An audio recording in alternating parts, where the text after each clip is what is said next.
What's going on, guys? Welcome back. Video for you. Do me a favor, like button, subscribe button, criticism in the comment section, Twitter. Shutdown safety is my username.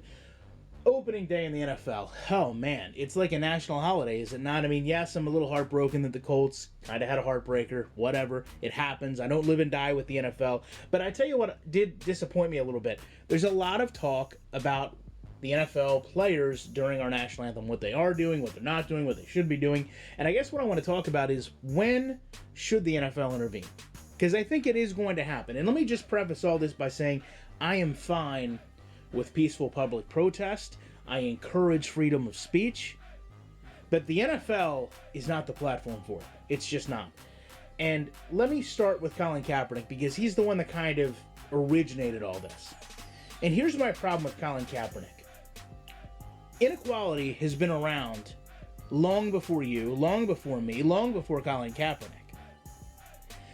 If this is where your heart was, why were you not kneeling the entire time? Why were you not sitting the entire time of your career? Because to me, it's easy to do it now, okay? It's hard to do it when no one knows who you are.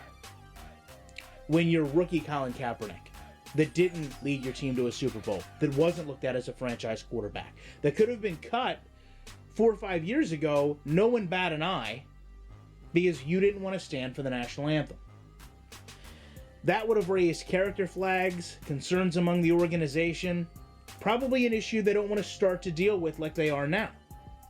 Because he would have really jeopardized his future making this decision years ago, but now to me, when you've got the money in the bank, when you're not really playing for your team, isn't it a lot easier to take this stance because you're so much more secure in where you are financially? And let's be honest, okay, there's good and bad in every form of life.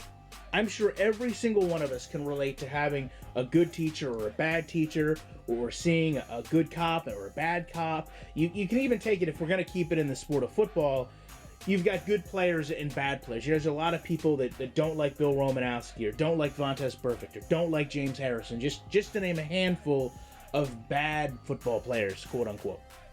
And I understand when you take it to a level of giving someone a gun and asking them to enforce laws, it puts it into a different perspective, which again is kind of why I get back to the point. That's why the NFL isn't the platform for this.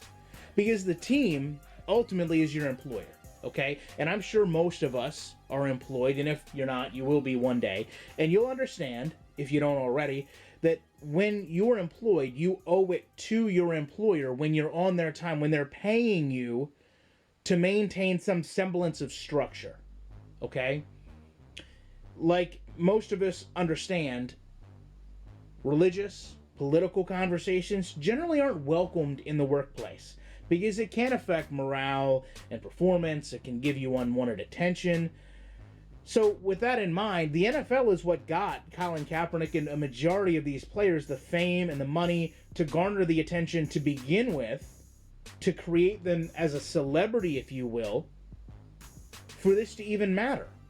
And you know what? If you want to take that celebrity on your personal time and use it as a method of outreach in the community, and you want to use the money that you've earned from playing football, then I'd wish you all the luck. I absolutely do everything you can do. Spend your last dime promoting your activism, and I don't have a problem, no matter what you want to promote.